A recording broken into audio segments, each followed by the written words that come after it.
In 1904, a 6-year-old boy named Robert Eugene Otto received a doll as a birthday gift from a Bahamian servant in the family home in Key West. The doll was 3 feet tall, dressed in a sailor suit, stuffed with wood shavings, and given the boy's first name, Robert. The boy treated the doll as a living companion. He had conversations with it. He insisted it be set a place at the dinner table. And the rest of the family started hearing the doll talking back. They heard giggling. Furniture moved at night. The boy was found in his bedroom with the furniture overturned, blaming Robert. The boy grew up. He married. He died in 1974. The doll passed to a woman named Myrtle Reuter, who kept it for 20 years before she gave it to a museum and confessed that the doll had locked her in her own bedroom. The doll is still in the museum. It is in a sealed glass case in Key West. People who visit it must, by tradition, ask the doll's permission before taking a photograph. People who refuse have reported their phones dying, their flights canceled, their cars breaking down, their lives unraveling in ways they cannot explain. The museum receives apology letters every week from former visitors, begging the doll to lift its curse. That is one creepy place in Florida. There are 9 more on this list. A tree where 2 girls were murdered by a sheriff's deputy in 1971. A stretch of interstate built over 4 pioneer graves. A cemetery bench where the devil reportedly drinks beer left for him by visitors. And a Spanish fort with a sealed room where the skeletons of 2 prisoners were found chained to the wall over a century after they were left there. Florida hides in plain sight. These are 10 places locals will not visit after dark. Before we get into it, like this video and drop your town and the time you are watching in the comments. I want to see who is brave enough to watch this at 3 in the morning. And number 2 on this list is one most Floridians cannot drive past without getting goosebumps, so stick around. Also, do you know that America has 100 towns with stories they've been trying to bury for generations? Massacres rewritten as history. Factories that poisoned entire neighborhoods and kept it quiet for decades. I researched every single one and put them into an ebook. 100 Dirty Secrets, all verified. All real. I'm giving it to you for free. Next time you drive through a small American town, you'll want to have read this first. Grab it from the link in the description or comment section of this video before I change my mind. Alright, let's get into it. Number 10. Spook Hill. In Lake Wales, Florida, about an hour south of Orlando, there is a stretch of road that does something it should not do. If you stop your car at the bottom of the slope, put the transmission in neutral, and take your foot off the brake, the car will appear to roll uphill, backwards, against gravity. For about 50 feet, the road is on a small rise in a quiet residential neighborhood, marked by a single sign that reads, Spook Hill, in plain black letters. The sign tells the legend of the spot. Long before European settlers arrived in Central Florida, this land was sacred to the Calusa and the Seminole peoples. According to the legend painted on the sign, a great Calusa chief named Kufcoelax fought a giant alligator on this exact ground, defending his people from the creature that had been terrorizing the surrounding villages. The chief died in the battle. So did the alligator. Both were buried near the road. The sign suggests, with a straight face, that the strange rolling sensation is caused by the spirits of the chief and the alligator continuing their fight, pulling cars in opposite directions across the slope. Geologists have a different explanation. The road sits in an area of Central Florida where the surrounding landscape creates an optical illusion. The slope of the horizon is steeper than the slope of the road, and the human eye reads the gentler slope as downhill. The car is actually rolling downhill the entire time. The illusion is so convincing that even when drivers know it is an illusion, they still feel the wrongness of what they are seeing. The local schools have a tradition. The yellow school buses that pass Spook Hill on their daily route sometimes stop, put their transmissions in neutral, and let the children experience the illusion. The bus rolls. The children scream. The legend continues. Most people drive past Spook Hill in daylight. The locals do not stop after dark. Not because anyone has been hurt, but because the science is well documented, and the feeling is still wrong. The chief is buried somewhere here. The alligator is too. And the road still rolls. Number 9. Bellamy Bridge. About 60 miles west of Tallahassee, near the small town of Mariana, there is a steel frame bridge over the Chipola River, that has not carried a vehicle in over 100 years. The Bellamy Bridge was originally built around 1814 as a wooden crossing on the old Spanish Trail. The current steel structure was built in 1914 and is one of the oldest surviving steel frame bridges in the state. The bridge is now part of a nature trail. It is also, according to local tradition, haunted by a woman named Elizabeth Jane Bellamy. The Bellamy family arrived in Florida from North Carolina in the early 1800s. Elizabeth Jane was the young wife of Dr. Samuel C. Bellamy, who had built a successful medical practice in Jackson County. The couple lived in a plantation house near the bridge. They had everything: wealth, status, a comfortable life in a frontier state that was just beginning to organize itself. Then in May of 1837, on the night of a celebration honoring their second wedding anniversary, Elizabeth Jane's dress brushed against an open flame. The fabric ignited. The fire spread across her gown before anyone could put it out. She survived for several days in agony before dying of her burns. She was 21 years old. The story goes that Dr. Bellamy buried his wife near the river, in a grave that was eventually swallowed by the floodplain. After her death, the doctor's behavior became increasingly erratic. He drank heavily. He stopped seeing patients. Local accounts suggest he was tormented by visions of his wife appearing in the woods near the bridge. He died 17 years later, reportedly of a broken heart. Visitors to the bridge today have reported seeing a young woman in a white dress walking along the riverbank or standing on the bridge itself. Some have heard crying, some have seen flames dancing across the water, where the original house once stood. The Jackson County Tourist Development Council has built an interpretive walking trail through the surrounding woods that explicitly markets the haunting as part of the experience. In daylight, the bridge is a beautiful piece of historical engineering. In the dark, the locals stay away. A young woman in a wedding dress that caught fire, a husband who never recovered, a bridge that has outlived everyone who ever loved either of them. Number 8. The St. Augustine Lighthouse. On the northern tip of Anastasia Island across the inlet from St. Augustine, there is a black and white spiral-painted lighthouse that has been guiding ships safely past the Florida coast since 1874. The St. Augustine Lighthouse stands 165 feet tall. It has 219 steps from base to lantern room. And it is one of the most thoroughly documented haunted lighthouses in the United States, with appearances on multiple paranormal investigation television programs. The hauntings, according to local tradition, trace back to the construction of the lighthouse itself. The superintendent of construction was a man named Hezekiah Pittee, who had moved his family to St. Augustine for the duration of the project. He had 4 daughters. The 2 youngest, Mary and Eliza, aged 5 and 15, used to play on the construction site, sometimes riding on a small cart that ran along railway tracks down to the water's edge. On a July afternoon in 1873, the brakes on the cart failed. The cart rolled down the tracks, off the end of the pier, and into the deep water of the inlet. The 2 girls, along with a 3rd young woman whose name has been lost to history, drowned. Their bodies were recovered from the harbor. The Pittee family stayed in St. Augustine long enough to bury the children. Then they left. The lighthouse was completed the following year, and the keepers who lived in the keeper's house on the property began reporting that they could hear children laughing in the upper rooms. Footsteps on the spiral staircase when nobody else was in the tower, the figure of a small girl in a blue velvet dress, sometimes visible in the keeper's house, sometimes glimpsed at the top of the stairs. The lighthouse is now operated as a museum. Tours run during the day. Paranormal investigation tours run at night, by appointment. Visitors have captured photographs and audio recordings of phenomena that the museum staff cannot explain. A blue velvet ribbon that one investigator brought as a tribute to Mary Pittee disappeared from a sealed display case within an hour of being placed there. A lighthouse where 2 little girls drowned over 150 years ago, and the keepers still hear them playing. Number 7. Ashley's Restaurant. In the small town of Rockledge, on Florida's Space Coast about 20 minutes south of Cape Canaveral, there is a restaurant that has been serving customers since 1933.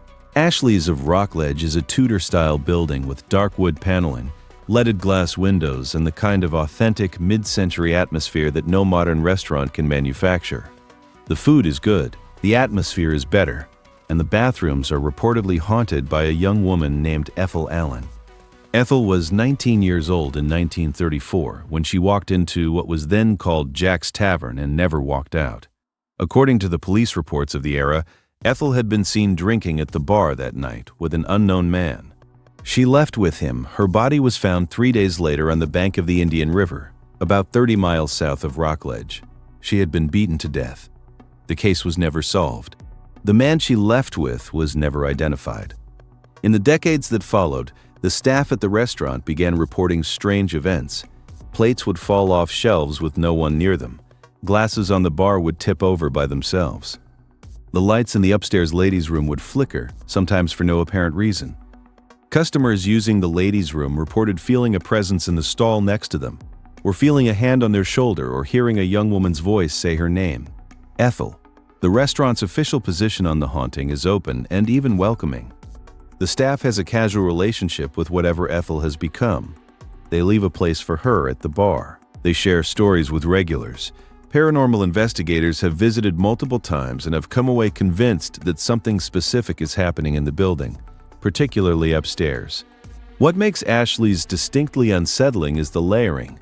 There are at least 3 documented deaths associated with the building over the past 90 years, and the staff cannot always agree on which entity is responsible for which event. Ethel Allen is the most famous. The others are quieter and stranger. A 19-year-old girl walked into a bar for a drink in 1934. 92 years later, she is still there. If you are still with us, the next 4 entries are where this list gets genuinely uncomfortable. Number 3 has a fact that most Florida residents have never heard. Number 6, Cassadaga. About 45 minutes north of Orlando in Volusia County, there is a small unincorporated community of roughly 300 people that calls itself the psychic capital of the world. Cassadaga was founded in 1894 by a spiritualist medium named George Colby, who traveled south from New York after his spirit guide, a Native American figure he called Seneca, instructed him to establish a religious community in Central Florida. The town today is a 57-acre compound of about 55 homes, almost all of them occupied by certified mediums, psychics, and spiritual healers. The community has its own bookstore, its own meditation gardens, its own historical museum, and its own resident skeptics who will explain to you, with a straight face, that the town sits at the intersection of several psychic vortices. The most famous spot in Cassadaga is not within the spiritualist camp itself. It is in the adjacent Lake Helen Cassadaga Cemetery. There, near the back of the burial ground, sits a red brick bench built in the 1920s as a mourning seat for the family of John Albert Clarkson, an infant who died in 1917 before his first birthday. The bench is now known across Florida as the Devil's Chair. According to local legend, the chair has properties that the spiritualists themselves deny. Leave an unopened can of beer on the chair overnight, and you will find it empty in the morning, still sealed. Sit in the chair at midnight on Halloween, and the devil will appear beside you and whisper in your ear. Some versions of the legend say that anyone who sits in the chair will die within 7 years. The story most often told involves a young man who, on a dare around 20 years ago, walked into the cemetery alone on Halloween night to sit in the chair at midnight. He was never seen again. The case officially remains open. The Lake Helen police installed metal fencing around the cemetery and posted security guards after repeated incidents of vandalism, theft, and trespassing. The spiritualists who live in Cassadaga will tell you that the chair is not haunted. They will also tell you that the cemetery is not haunted. They will explain that the town does not believe in the devil, and then they will politely ask you to leave before the gates close at sunset. A bench built for a grieving family in 1917, now famous as the spot where the devil drinks beer. Number 5, the Biltmore Hotel. In Coral Gables, just south of Miami, there is a 400-foot tower that rises out of the Florida flatlands like a Spanish cathedral that took a wrong turn. The Biltmore Hotel was built in 1926 during Miami's first great real estate boom. It was, briefly, the largest hotel in the southeastern United States. It was also, almost immediately, the kind of place where wealthy people did things they could not do at home. In March of 1929, a man named Thomas Walsh, known to everyone in Miami as Fatty Walsh, was murdered on the 13th floor of the Biltmore Hotel. Walsh was a Chicago-born gangster who had been running illegal gambling operations and bootlegging on the hotel's upper floors. With the cooperation of the hotel's owners, He was shot to death during an argument over money. The killer was a man named Arthur Clark. Clark was tried twice, both juries deadlocked. He was eventually released. Walsh's death was not the end of his association with the Biltmore. According to staff and guests over the following century, Walsh has refused to leave. The 13th floor of the hotel, which contains the famous Everglades suite where Walsh was killed, is the most reliably haunted floor of any major hotel in Florida. Guests have reported lights turning on and off, the smell of cigar smoke in rooms where no one has smoked, a man in a 1920s suit, standing at the window looking out toward the bay, then turning to face the room before disappearing. The Biltmore went through several lives after Walsh's death. It served as a military hospital during World War II. It was abandoned for years afterwards. It reopened as a luxury hotel in 1987. The hauntings, according to the staff, never paused. The hotel does not market the ghost. Management is professionally skeptical. The staff is less so. Bellmen and housekeepers will tell you stories if you ask. One former employee described arriving at the Everglades suite to deliver towels in 1996 and finding the door already unlocked, the lights on, the curtains drawn, and a cigar still burning in the ashtray. No guest had checked in that day. The room had been sealed since the previous afternoon. A gangster shot in a hotel room in 1929, still ordering room service. Number 4. The Interstate 4 Dead Zone. Between Orlando and Daytona Beach, on a quarter-mile stretch of Interstate 4 near the town of Sanford, there is a section of highway that local drivers know by a different name: the Interstate 4 Dead Zone. The stretch is unremarkable to look at. 6 lanes of asphalt, standard signage, a bridge over the St. Johns River. The history of the road is anything but unremarkable. In the 1880s, this section of Central Florida was home to a small German Catholic settlement called St. Joseph's Colony. The community consisted of about a dozen families. In 1886, a yellow fever epidemic swept through the region. 4 members of one St. Joseph's family, the precise names lost to time, died within days of each other. They were buried on the family's property near what is now the southbound shoulder of Interstate 4. When the highway was being constructed in the 1950s, the planners discovered the graves. State protocol at the time called for the remains to be exhumed and reinterred elsewhere, with the family's permission. According to local historical accounts, the family was never contacted. The graves were paved over. The highway opened in 1960. From the moment the highway opened, the quarter-mile stretch over the St. Joseph graves became one of the most accident-prone sections of road in Central Florida. The crash rate per mile is significantly higher than the surrounding stretches of the same highway. Drivers report unexplained electrical failures, sudden steering pulls, cell phone interference, and brief sightings of figures standing in the median that vanish when approached. The most cited statistic is that no major hurricane has ever directly struck the dead zone. Hurricane Charley in 2004, which devastated the surrounding region, mysteriously curved away from the exact stretch of Interstate 4 where the graves are buried. Coincidence, certainly, but the locals will note that even nature seems to detour around the spot. The graves are still there, the highway is still on top of them, and no one has ever moved the families they buried in 1886. Number 3. Castillo de San Marcos. In the center of St. Augustine, on the western shore of Matanzas Bay, there is a star-shaped fortress made of coquina stone that has been guarding the city since 1672. Castillo de San Marcos is the oldest masonry fortification in the continental United States. It is over 350 years old. It has changed hands 6 times, from Spanish to British, to Spanish to American, to Confederate to American again. And its dungeons contain some of the most disturbing physical evidence of imprisonment in early American history. The fort was built by the Spanish to defend St. Augustine from English raids. Its walls are made of compressed seashells, a material that absorbs cannonball impact rather than shattering. The fort has been besieged repeatedly. It has never fallen to a direct assault. The hauntings center on the prisoners who were held in the fort's dungeons. The most famous prisoner was Osceola, the Seminole war leader, who was captured under a flag of truce in 1837 and imprisoned at the Castillo before being transferred to South Carolina, where he died less than a year later. His ghost is reportedly seen near the cells where he was held. But the most disturbing story comes from 1907, during a restoration project. Workers excavating a sealed-off chamber within the fort's walls discovered the skeletal remains of 2 prisoners. Both had been chained to the wall. The chamber had been sealed during the Spanish era, sometime in the 1700s, with the prisoners still inside. They had been left to die in the dark. Their identities have never been confirmed. The records of who they were, what they had done, and why they were sealed alive into a wall were either destroyed or never written. They became, retroactively, two of the most haunted skeletons in American history. Visitors to the fort after dark have reported the sounds of chains rattling in cells where no one is standing. The figure of a Spanish soldier walking the ramparts, sometimes visible to multiple witnesses at once. And in the area where the two sealed prisoners were found, a sense of cold pressure that several paranormal investigators have described as the most physically uncomfortable spot they have ever recorded. A fortress with a sealed chamber and two skeletons that nobody has ever identified. Number 2. The Devil's Tree.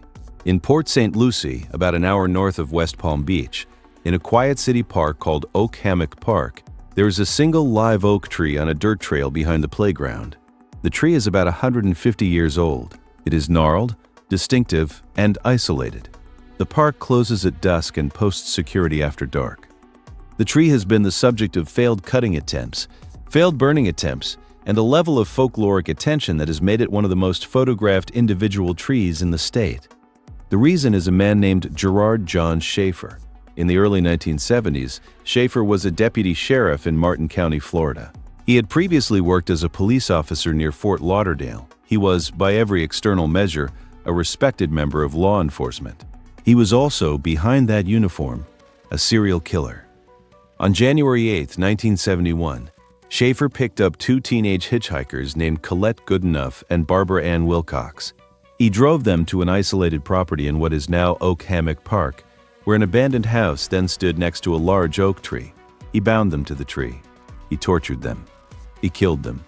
He returned multiple times over the following days to interact with the bodies before burying them at the base of the tree. Their remains were not discovered until January of 1977. By that time, Schaefer had been arrested for the murder of two other young women and was serving 2 consecutive life sentences. He was eventually linked to over 30 murders before being killed by a fellow inmate in 1995. The tree itself became a focal point of local folklore in the years after the bodies were found. Stories spread that workers who attempted to cut down the tree experienced their chainsaws breaking, their trucks crashing, and in one widely circulated rumor, their deaths in unrelated accidents shortly afterwards. The city of Port St. Lucie has officially denied this story, calling it pure folklore. The tree, however, is real. The murders are real. The reluctance to remove it is real. Visitors after dark have reported seeing hooded figures performing rituals around the tree, hearing the sound of women screaming from inside its trunk, and finding circles of stones, candle wax, and the remains of small animals at its base. Catholic priests have, according to local accounts, attempted exorcisms on the tree itself. Whether or not the rituals were successful, the tree is still there. A tree that watched a sheriff's deputy murder 2 girls and that for some reason refuses to fall. And number 1. Robert the Doll. In Key West, inside a Civil War-era fort called Fort East Martello, there is a glass display case. Behind the glass sits a 3-foot-tall doll in a white sailor suit, holding a stuffed lion in his lap. His face is dark with age, marked with what look like scars. His eyes are black. He is widely considered the most haunted object in the United States. The doll was made in Germany in the early 1900s by the Steiff Company, the same firm that pioneered the modern teddy bear. He was given to a young boy in Key West named Robert Eugene Otto in 1904. The gift, according to family accounts, came from a Bahamian servant in the Otto household who had reasons to be unhappy with the family. The boy was 4 years old. He gave the doll his own first name. What followed is the part that is hard to dismiss as imagination. The boy began having 2-sided conversations in his bedroom, one in his own voice and one in a deeper voice that did not belong to any child. The parents heard furniture overturned at night. They found young Otto in the corner of his room, terrified, blaming Robert. They could not explain it. They never could. Otto kept the doll for the rest of his life. He died in 1974. The doll then passed to a woman named Myrtle Reuter, who lived in the Otto family home for 2 decades, before she donated Robert to the Key West Art and Historical Society in 1994. She told the museum director the doll had locked her in her own bedroom. She died a few months later. The doll has been on display at Fort East Martello Museum since the late 1990s. Visitors are expected to ask Robert's permission, out loud, before taking his photograph. Visitors who fail to ask or who mock the request have reported their cameras malfunctioning, their cars breaking down, their flights canceled, and their lives experiencing specific runs of bad luck they cannot explain. The museum receives apology letters every week. The letters are addressed to Robert. They ask for forgiveness. They describe the misfortunes that followed the visit. The museum keeps the letters in a binder available for public reading. The binder is thick. A 3-foot doll in a sailor suit, behind glass, still receiving apology letters from people who did not ask permission. These 10 places are all real. The doll, the tree, the chair, the lighthouse, the fort, the bridge, the restaurant, the hill, the highway, the hotel. They are not movie sets. They are not fictional. They have addresses. They have park rangers. They have security cameras. They have visiting hours and admission fees and parking lots full of tourists during the day. And the people who live near them, the locals who have heard the stories their entire lives, will tell you with quiet certainty that some places hold on to what happened in them. Florida is not always sunshine. It is sometimes a state where a doll has been receiving apology letters for 30 years, where a tree refuses to fall, where a young woman who died in a fire walks beside a steel bridge that has outlived everyone she ever knew, where a deputy sheriff murdered 2 teenage girls under an oak tree, and the tree is still there, where a stretch of highway curves away from hurricanes because someone forgot to ask permission before paving over a grave. Whatever you believe about what is real and what is not, these are the 10 places the locals will tell you to stay away from after dark. Most of them are open during the day. Almost none of them are quiet at night. If you have a creepy place near where you live that we missed, drop it in the comments.